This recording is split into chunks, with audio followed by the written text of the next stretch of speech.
আজকে তোমাদের টেন্সের ক্লাসে উপস্থিত হয়েছি। কিন্তু তিনটা টেন্স লিখেছি, সেই তিনটা টেন্স হচ্ছে ইনডিফিনিট টেন্স। আমরা তিনটা ইনডিফিনিট টেন্স একত্রে শিখব।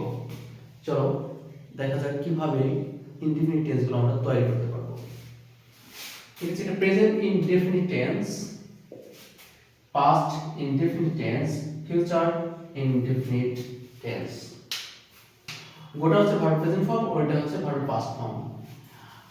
এমন একটা কথা আছে যে কোন দুইটা টেন্সে অপারেটর থাকে না, আই মিন অক্সিলারি ভার্ব থাকে না, তখন আমরা বলবো যে প্রেজেন্ট ইনডিফিনিট টেন্সে অক্সিলারি ভার্ব থাকে না আর পাস্ট ইনডিফিনিট টেন্সে অক্সিলারি ভার্ব থাকে না। তবে হ্যাঁ থাকে, কখন? যখন নেগেটিভ বা ইন্ট্রোগেটিভ সেন্টেন্স তৈরি করব টেন্সগুলোতে, তখন আমরা দেখিয়ে দেব তোমাদেরকে।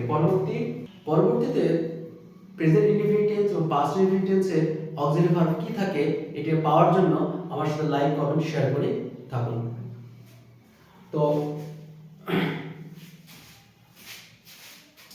প্রেজেন্ট ইনডিফিনিট টেন্সের স্ট্রাকচারটা হয় বেসিক্যালি প্রত্যেকটা টেন্সে স্ট্রাকচার সাবজেক্ট থাকে।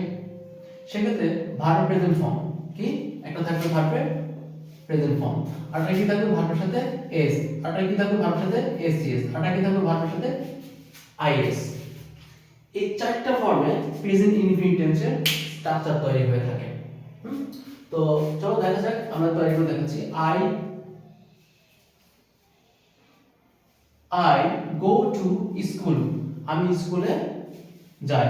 এটা he runs now, সে এখন দৌড়ায়। he goes to market, সে বাজারে যায়। he flies a kite, সে একটি ঘুড়ি ওড়ায়। এটা হচ্ছে প্রেজেন্ট ইনডিফিনিট টেন্সের একটি মাত্র টেন্স যা যে টেন্সের মধ্যে চারটি ফর্ম অন্তর্ভুক্ত রয়েছে। আমরা যত সমস্যা প্রেজেন্ট ইনডিফিনিট টেন্সের মধ্যে পড়ে থাকি, আমি শুধুমাত্র এখন স্ট্রাকচার অনুযায়ী টেন্সগুলো সমাধান করছি। এই প্রত্যেকটা টেন্সের জন্য আলাদা আলাদা ইন্ডিকেটর থাকে, এই ইন্ডিকেটরগুলো আমরা পরবর্তী ক্লাসগুলোতে দেওয়ার চেষ্টা করব ইনশাআল্লাহ। ফার্স্ট ইনডিফিনিট টেন্সটা এর স্ট্রাকচার কি? Subject plus verb past form plus object complement adverbial. হ্যাঁ, তার উদাহরণ আই ব্রোক ইট, আমি ইহা ভাঙলাম। লেখা ভার্ব কোন ফর্ম হয়েছে? Verb past form. I broke it, আমি ইহা ভাঙলাম, এই ব্রোকটা হচ্ছে ভার্বের পাস্ট ফর্ম। আমরা জানি ব্রেক হচ্ছে প্রেজেন্ট ফর্ম, ব্রোক হচ্ছে পাস্ট ফর্ম, আর ব্রোকেন হচ্ছে পাস্ট পার্টিসিপল ফর্ম। এখানে ভার্বের পাস্ট ফর্ম বসেছে, সুতরাং এটা পাস্ট ইনডিফিনিট টেন্স। আমি একটু তোমাদেরকে মনে করে দিই যে প্রেজেন্ট ইনডিফিনিট টেন্স মানে হচ্ছে ভার্ব প্রেজেন্ট ফর্ম। সরি, কি বললাম? প্রেজেন্ট ইনডিফিনিট টেন্স মানে ভার্বের প্রেজেন্ট ফর্ম। এটা তো সহজ কথা, verb present form. Present indefinite tense মানে ভার্বের S by S form. Present indefinite tense মানে ভার্বের সাথে এস এস ফর্ম।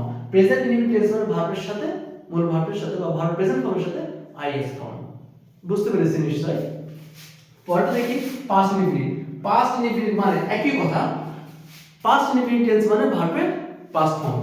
আমরা এখানে বুঝতে পারছি। এবার আসি বাকিটা, future indefinite tense. Subject plus shall বা উইল এবং ভার্বের প্রেজেন্ট ফর্ম। তো আমরা একটা ছন্দ বলতে পারি, শ্যাল বা উইল যেখানে, ফিউচার টেন্স সেখানে। মানে ফিউচার টেন্স গঠন, মানে ফিউচার কথাটা বললে শ্যাল বা উইলের কথা চলে আসবে।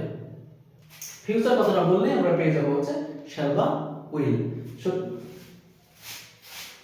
সুতরাং ফিউচার ইনডিফিনিট টেন্সের স্ট্রাকচার হচ্ছে সাবজেক্ট প্লাস শ্যাল বা উইল এবং ভার্বের প্রেজেন্ট। ফিউচার ইনডিফিনিট টেন্সের স্ট্রাকচার সাবজেক্ট প্লাস শ্যাল বা উইল এবং ভার্বের present form. They will play, অর্থ হচ্ছে তারা খেলবে। যেখানে ভার্ব প্রেজেন্ট ফর্ম সেখানে।